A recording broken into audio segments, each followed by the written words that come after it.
그날 아침 부대에는 이상한 긴장감이 흘렀어요.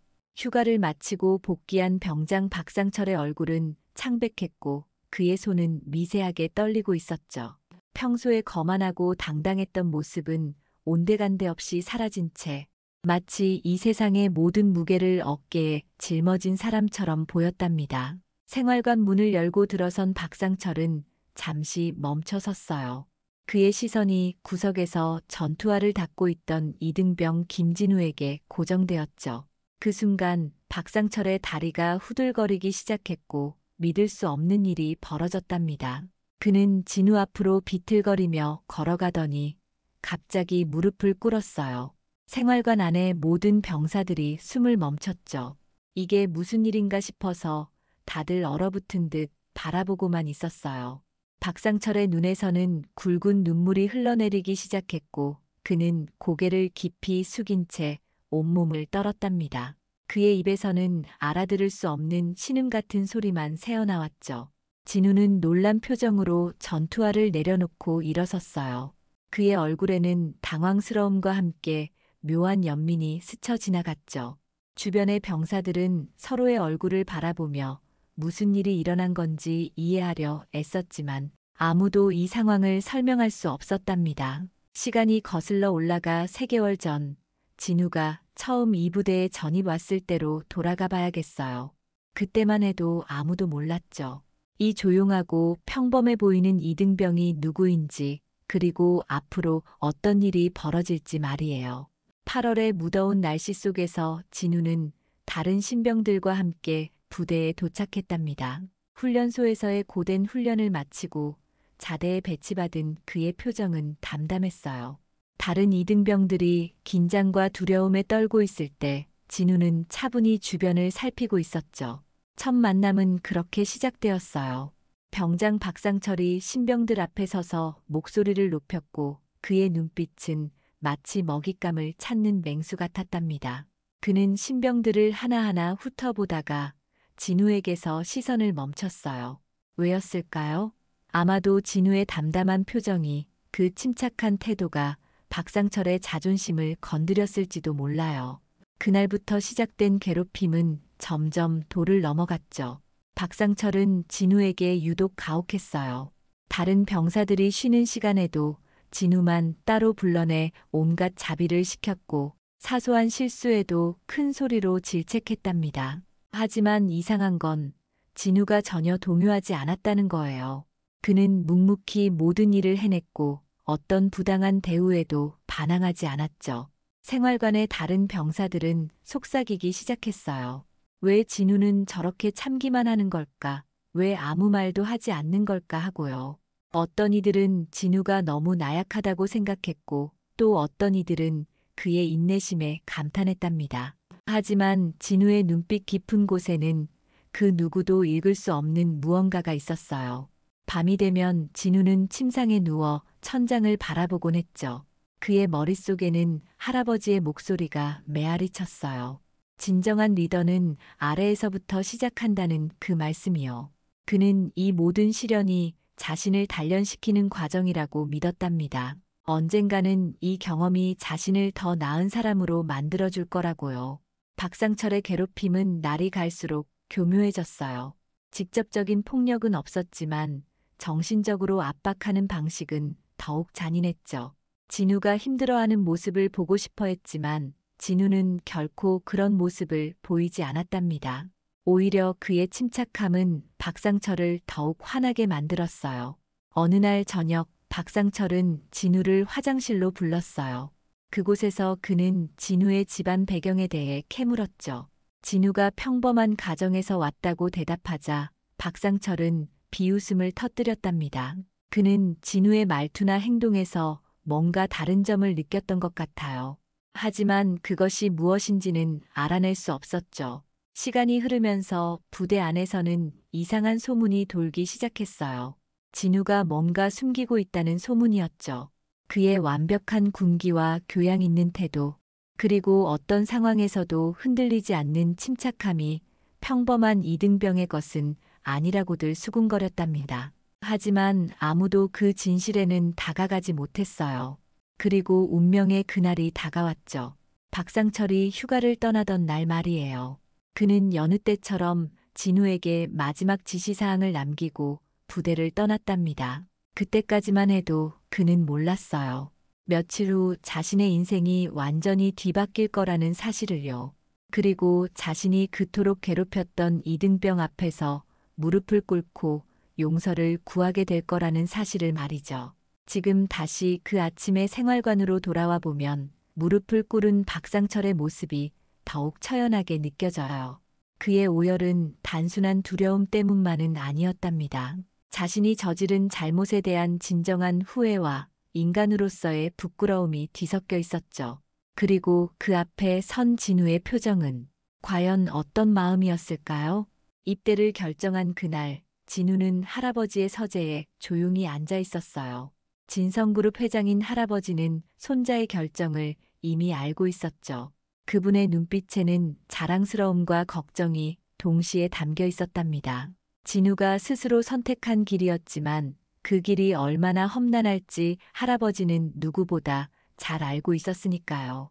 훈련소에 입소하던 날, 진우는 다른 훈련병들과 섞여 머리를 밀었어요. 거울에 비친 자신의 모습을 보며 씁쓸하게 웃었죠. 명품 정장 대신 군복을, 고급 승용차 대신 군화를 신은 자신의 모습이 낯설면서도 새로웠답니다. 하지만 이것이 자신이 원했던 시작이었어요. 훈련소에서의 5주는 진우에게 특별한 경험이었죠. 평생 남부럽지 않게 살아온 그에게 단체 생활은 쉽지 않았어요. 하지만 진우는 불평 한마디 없이 모든 훈련을 소화했답니다. 오히려 다른 훈련병들보다 더 열심히 했어요. 새벽 구보에서는 항상 선두에 섰고 사격 훈련에서는 특등 사수가 되었죠. 훈련소 동기들은 진우를 좋아했어요. 그는 항상 다른 사람을 도왔고 힘든 훈련 중에도 동기들을 격려했답니다. 하지만 아무도 그의 진짜 정체를 몰랐죠.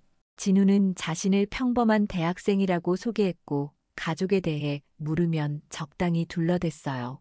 거짓말을 하는 게 마음 아팠지만 이것도 필요한 과정이라고 스스로를 다독였답니다. 자대 배치를 받던 날 진우의 마음은 복잡했어요.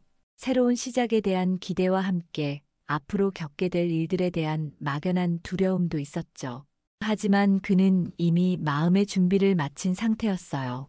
할아버지가 젊은 시절 겪었던 고난의 이야기들을 떠올리며 자신도 그런 시련을 이겨낼 수 있다고 믿었답니다.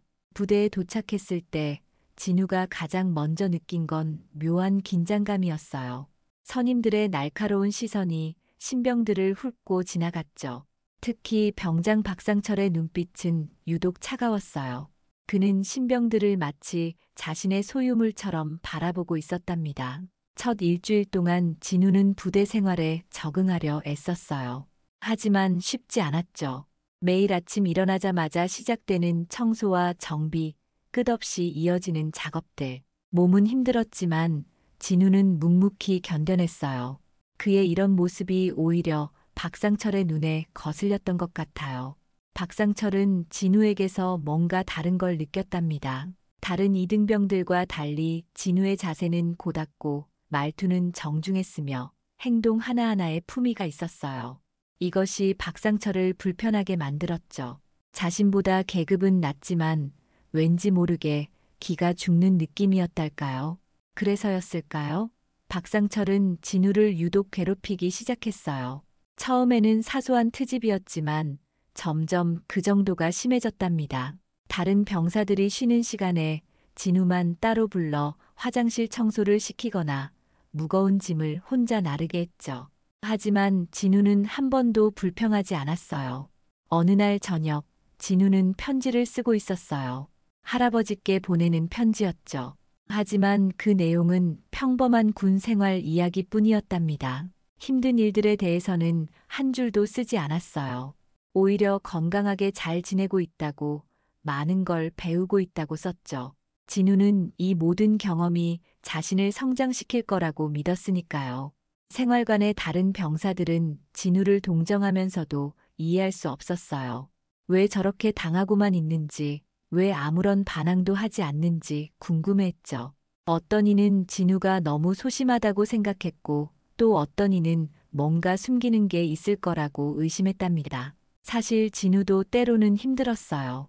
특히 박상철이 자신의 가족을 모욕하는 말을 할 때는 주먹을 꽉 쥐어야 했죠. 하지만 그때마다 할아버지의 가르침을 떠올렸어요. 진정한 강함은 참을 수 있는 힘에서 나온다는 그 말씀을요. 그래서 진우는 더욱 인내했답니다. 한 달이 지나면서 진우는 부대 생활에 완전히 적응했어요. 아침 점호부터 저녁 점호까지 모든 일과를 완벽하게 수행했죠. 심지어 선임들도 인정할 정도로 군기가 잡혀 있었어요. 하지만 이런 모습이 박상철을 더욱 자극했답니다. 마치 자신의 권위에 도전하는 것처럼 느껴졌던 거예요. 박상철은 진우의 과거를 캐내려 했어요. 휴가 나갔다 온 병사들에게 진우의 집 주소 근처를 아는지 물어보기도 했죠. 하지만 아무도 진우에 대해 아는 게 없었어요. 진우가 말한 주소는 실제로 존재하는 평범한 동네였고 그의 이야기에는 모순이 없었답니다. 물론 그것은 진우가 미리 준비한 완벽한 위장 신분이었지만요. 2달째 되던 어느 날 부대에 높은 사람이 방문한다는 소식이 전해졌어요. 사단장 순 씨였죠. 모든 병사들이 긴장했지만 진우만은 평소와 다름없었어요. 오히려 그는 그날따라 더 침착해 보였답니다. 박상철은 그런 진우의 모습이 마음에 들지 않았어요. 순시 당일 흥미로운 일이 벌어졌죠. 사단장이 병사들과 대화를 나누던 중 진우를 유심히 바라본 거예요. 잠시 멈칫하는 듯 했지만 아무 말 없이 지나갔답니다. 나중에 알게 된 사실이지만 그 사단장은 진성그룹과 인연이 있는 사람이었어요.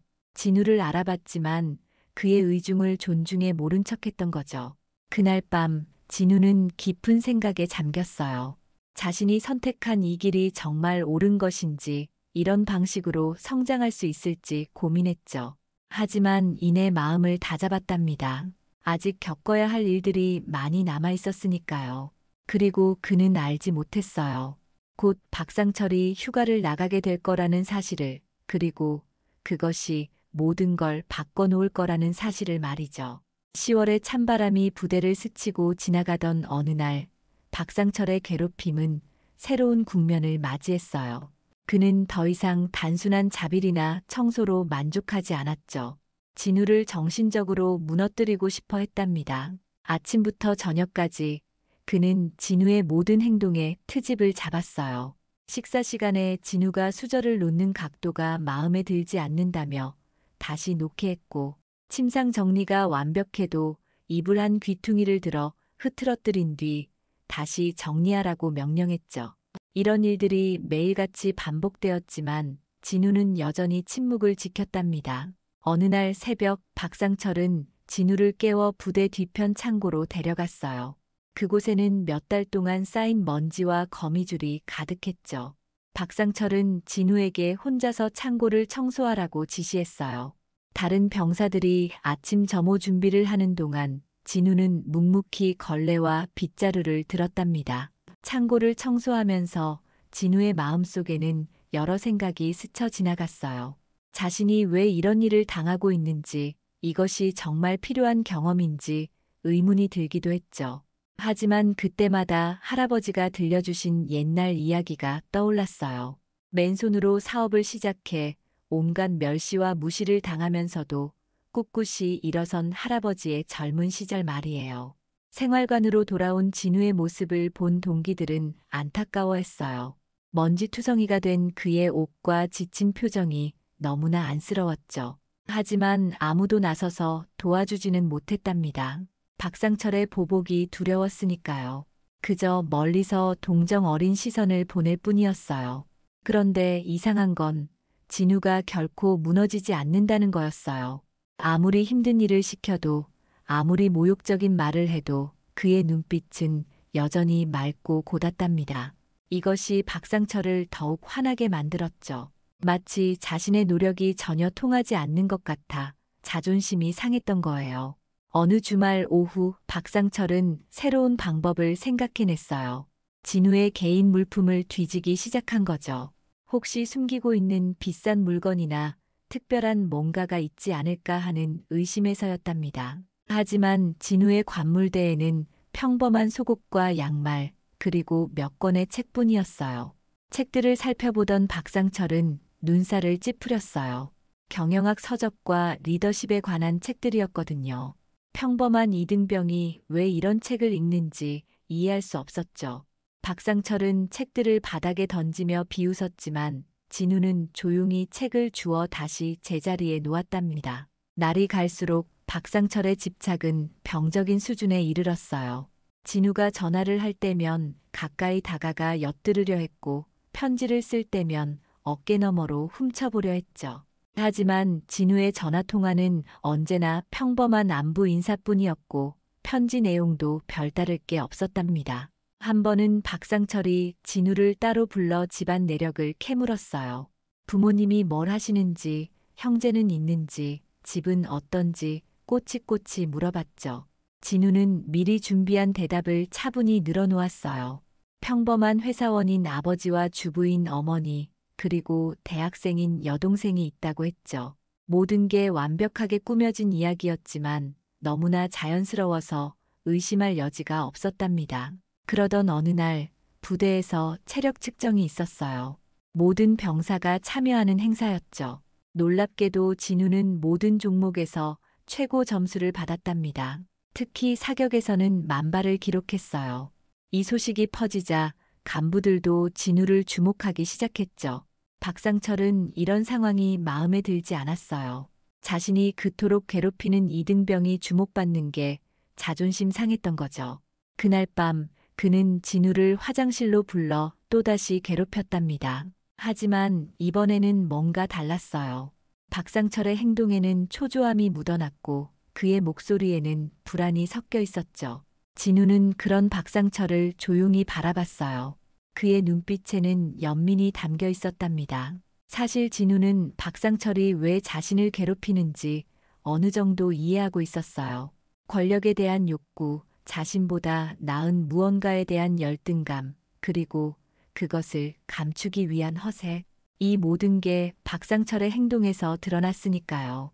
시간이 지나면서 다른 선임들도 뭔가 이상함을 느끼기 시작했어요. 박상철의 진우에 대한 집착이 도를 넘어서고 있었거든요. 몇몇 선임들은 박상철에게 적당히 하라고 충고하기도 했지만 그는 듣지 않았답니다. 오히려 더 심하게 진우를 괴롭혔죠. 그러던 중 진우에게 작은 위로가 찾아왔어요. 같은 소대의 한 상병이 몰래 다가와 힘내라고 격려해 준 거죠. 비록 대놓고 도와줄 수는 없지만 마음으로는 응원한다는 뜻이었어요. 진우는 그 마음이 고마웠답니다. 이런 작은 온정이 군 생활을 견딜 수 있게 해주는 힘이 되었으니까요.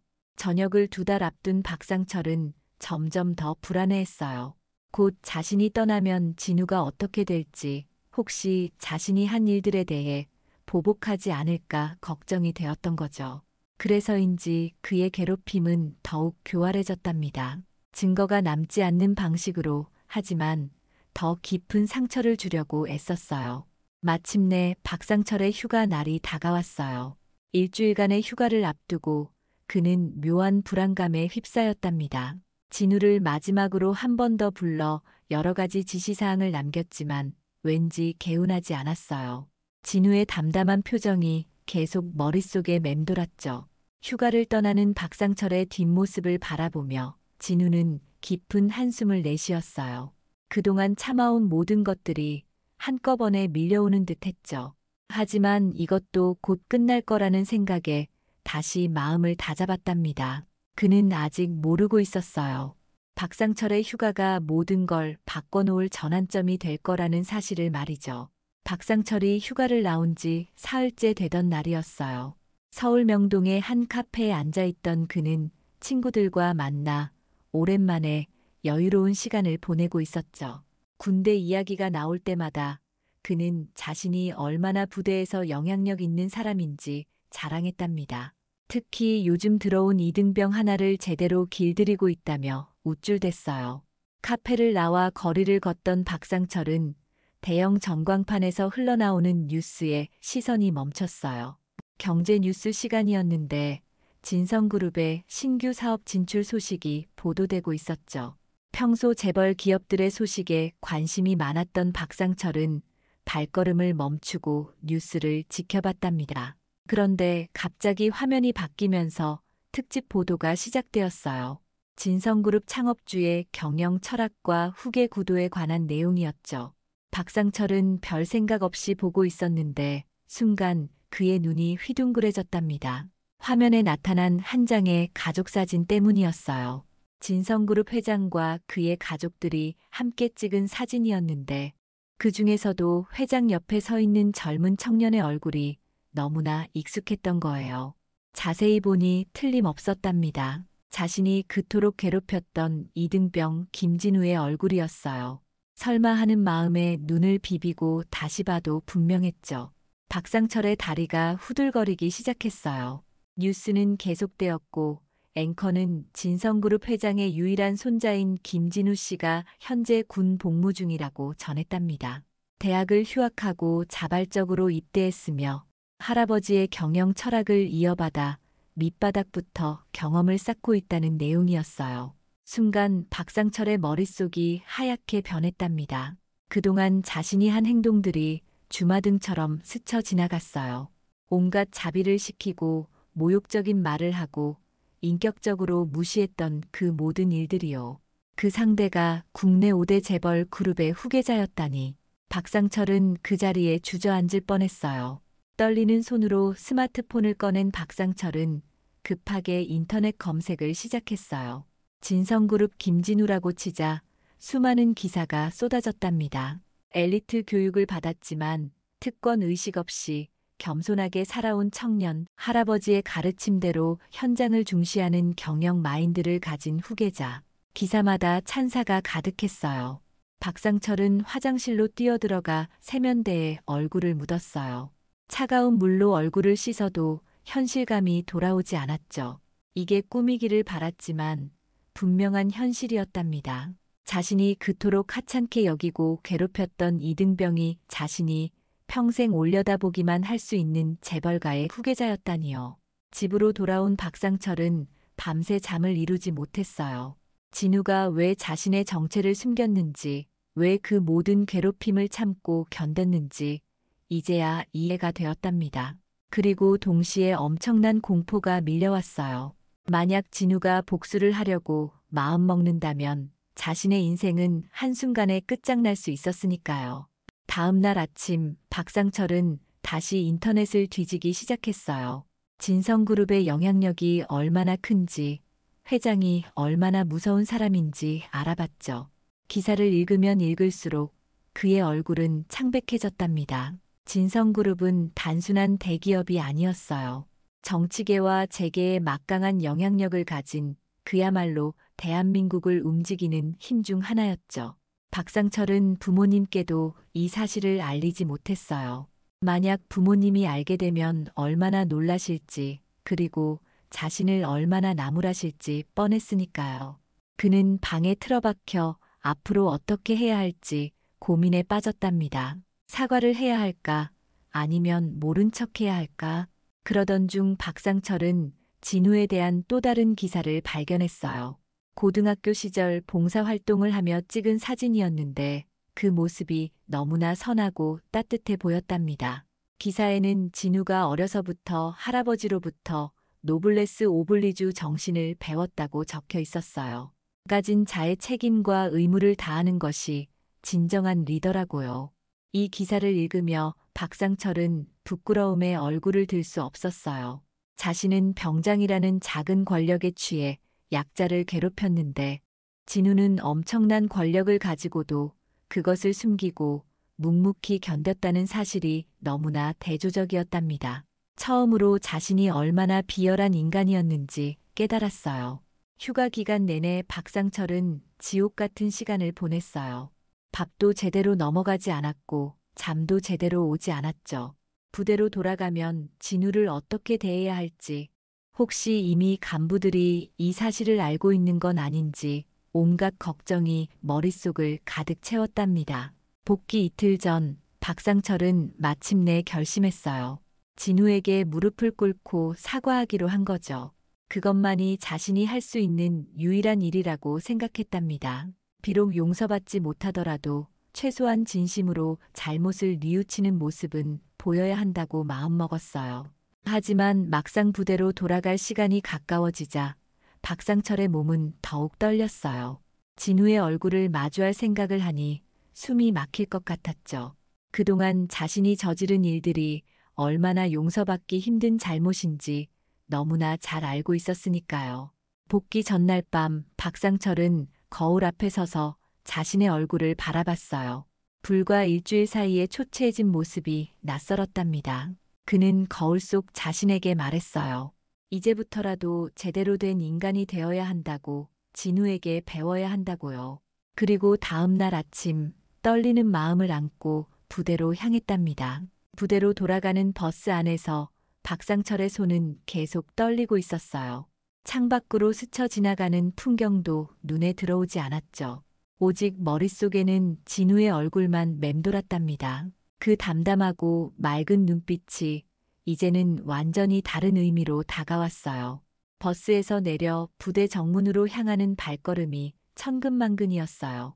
평소 같으면 휴가 복귀가 아쉬웠을 텐데 이번에는 차라리 돌아가고 싶은 마음뿐이었죠. 하지만 이미 늦었답니다.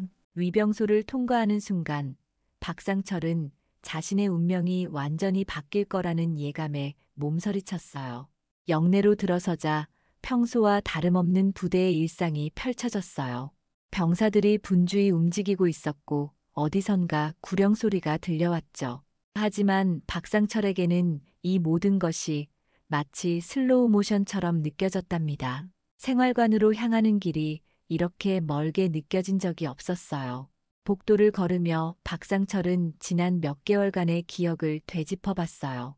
진우를 처음 봤을 때부터 시작된 자신의 행동들이 하나하나 떠올랐죠. 신병 때부터 유독 진우만 괴롭혔던 이유가 이제야 명확해졌답니다. 자신도 모르게 진우에게서 느껴지는 품격에 위축되었던 거예요. 생활관 문 앞에 선 박상철은 깊은 숨을 들이쉬었어요. 손잡이를 잡는 손에 땀이 배어났죠. 문을 열고 들어서는 순간 그의 시선은 자연스럽게 진우를 찾았답니다. 그리고 거기 있었어요. 언제나처럼 조용히 자기 일을 하고 있는 진우가요. 진우가 고개를 들어 박상철을 바라봤을 때 박상철은 숨이 멎는 듯 했어요. 그 눈빛은 여전히 담담했지만 이제는 그 담담함이 무서웠답니다. 혹시 진우가 이미 모든 걸 알고 있는 건 아닐까? 자신이 휴가 중에 무엇을 알게 되었는지 눈치챈 건 아닐까 하는 생각에 식은땀이 흘렀어요. 하지만 진우는 평소와 다름없이 가볍게 목례를 했어요. 마치 아무 일도 없었다는 듯이요. 이 태연한 모습이 박상철을 더욱 불안하게 만들었답니다. 차라리 화를 내거나 무시하면 마음이 편했을 텐데 이렇게 평범하게 대하니 더 무서웠던 거예요. 박상철은 자리에 앉아 짐을 풀면서도 계속 진우를 의식했어요. 진우의 작은 움직임 하나하나가 다르게 보였죠. 전투화를 닦는 모습도 책을 읽는 모습도 이제는 모두 재벌 후계자의 행동으로 보였답니다. 어떻게 저렇게 완벽하게 연기할 수 있었을까 싶었어요. 저녁 식사 시간, 박상철은 밥이 목에 넘어가지 않았어요. 식당에서 진우를 보는 것조차 부담스러웠죠. 다른 병사들은 박상철의 이상한 모습을 눈치챘지만 단순히 휴가 후유증이라고 생각했답니다. 아무도 그가 겪고 있는 내적 공포를 알지 못했어요. 밤이 되자 박상철의 불안은 극에 달했어요. 혹시 자는 사이에 무슨 일이 일어나지 않을까? 아침에 일어나면 헌병대가 자신을 데리러 오지 않을까 하는 생각에 잠을 이룰 수 없었죠. 진우가 자는 모습을 바라보며 저 평온한 얼굴 뒤에 어떤 생각이 숨어 있을지 상상하니 소름이 돋았답니다. 다음 날 아침 박상철은 더 이상 진우를 괴롭힐 수 없었어요. 아니, 감히 말도 걸 수 없었죠. 다른 병사들이 이상하게 여길 정도로 진우를 피해 다녔답니다. 평소 같으면 아침부터 진우를 불러 이것저것 시켰을 텐데 이제는 눈도 마주치지 못했어요. 점심시간 박상철은 화장실에서 거울을 보며 자신의 초췌한 얼굴을 바라봤어요. 단 하루 만에 이렇게 변할 수 있다는 게 믿기지 않았죠. 그는 세면대에 얼굴을 묻고 흐느꼈답니다. 후회와 공포, 그리고 자책감이 뒤섞여 눈물이 흘렀어요. 오후 일과 시간, 박상철은 작업을 하면서도 계속 진우를 곁눈질로 봤어요. 진우는 여전히 성실하게 자신의 일을 하고 있었죠. 그 모습이 더욱 박상철을 괴롭혔답니다. 왜 아무 말도 하지 않는 걸까? 왜 여전히 평범한 이등병인 척하는 걸까? 저녁이 되자 박상철은 결심했어요. 더 이상 이런 고통을 견딜 수 없었던 거죠. 진우에게 모든 걸 털어놓고 용서를 구해야겠다고 마음먹었답니다. 하지만 막상 진우 앞에 서니 입이 떨어지지 않았어요. 무릎을 꿇어야 한다는 걸 알면서도 몸이 굳어버렸죠. 그날 밤 박상철은 또다시 뜬 눈으로 지새웠어요. 내일은 꼭 사과하리라 다짐했지만 동시에 그 결과가 두려웠답니다. 진우가 용서해주지 않으면 어떻게 하지? 혹시 진성그룹에서 자신의 집안을 압박하면 어떻게 하지? 온갖 최악의 상황이 머릿속에 그려졌어요. 새벽녘 박상철은 조용히 일어나 창밖을 바라봤어요. 어둠 속에서 희미하게 동이 트고 있었죠. 그는 깨달았답니다. 이제 더 이상 도망칠 곳이 없다는 걸요. 오늘 아침 모든 병사가 보는 앞에서 진우에게 무릎을 꿇고 사과하기로 마음먹었어요. 그것만이 자신이 진정으로 뉘우치고 있다는 걸 보여줄 수 있는 방법이라고 생각했죠. 아침 점호 시간이 가까워오자 박상철의 심장은 미친 듯이 뛰었어요. 이제 곧 자신의 인생에서 가장 굴욕적이면서도 가장 중요한 순간이 다가오고 있었답니다. 그는 떨리는 손으로 군복을 입으며 마지막 각오를 다졌어요. 어떤 결과가 나오든 받아들이겠다고, 그것이 자신이 치러야 할 대가라고 스스로에게 말했죠. 아침 햇살이 생활관 창문을 통해 들어오던 그 순간 박상철은 마침내 움직였어요. 떨리는 다리를 억지로 움직여 진우가 있는 곳으로 걸어갔죠.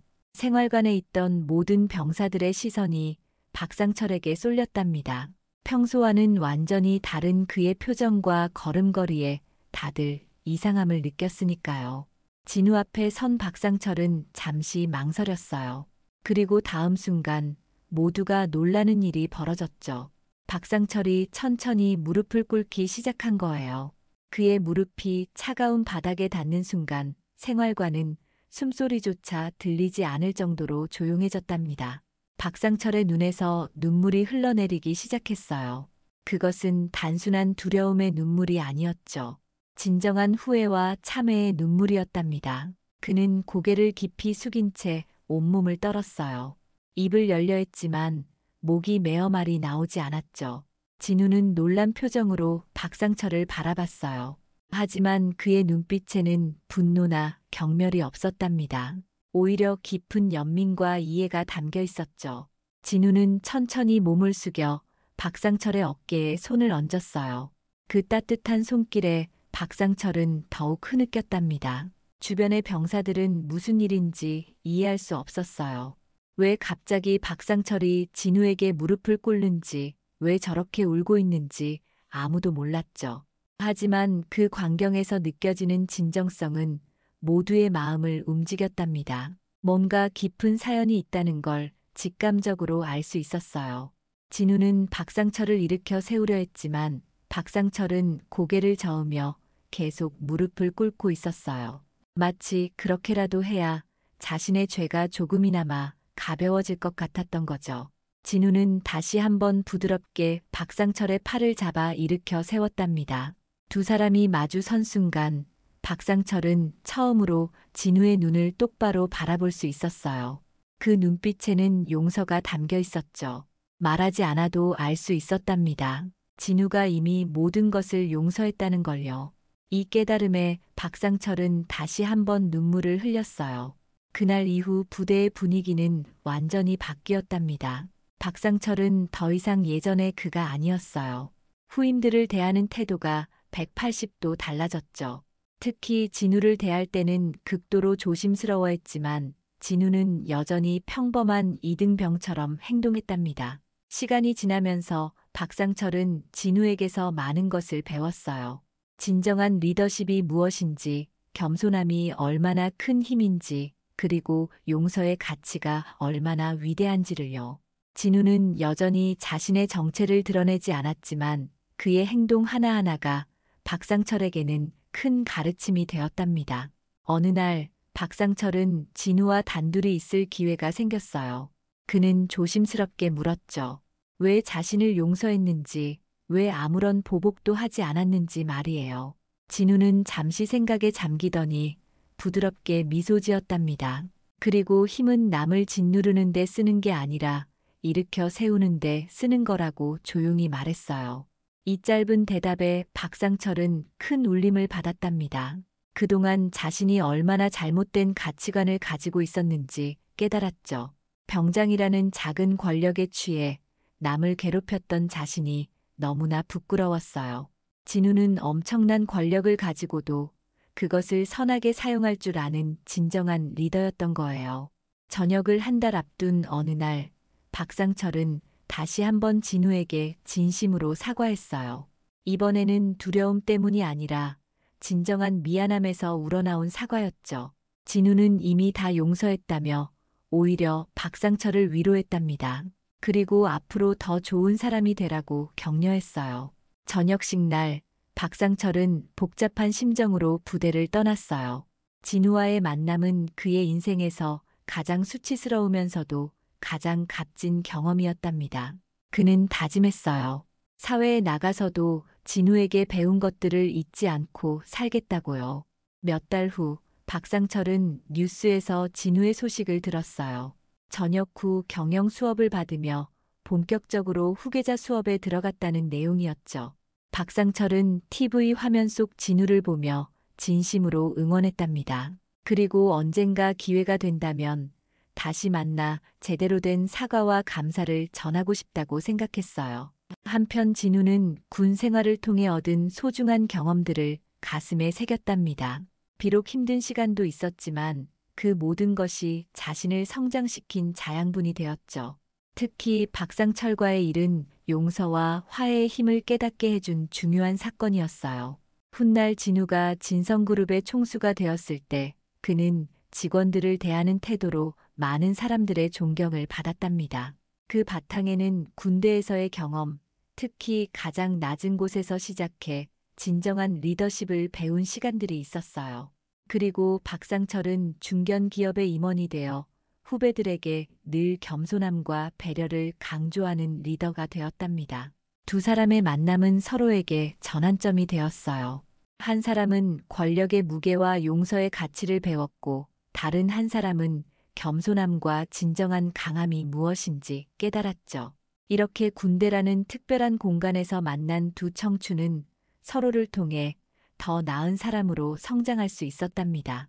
그것이야말로 진정한 전우애가 아니었을까요?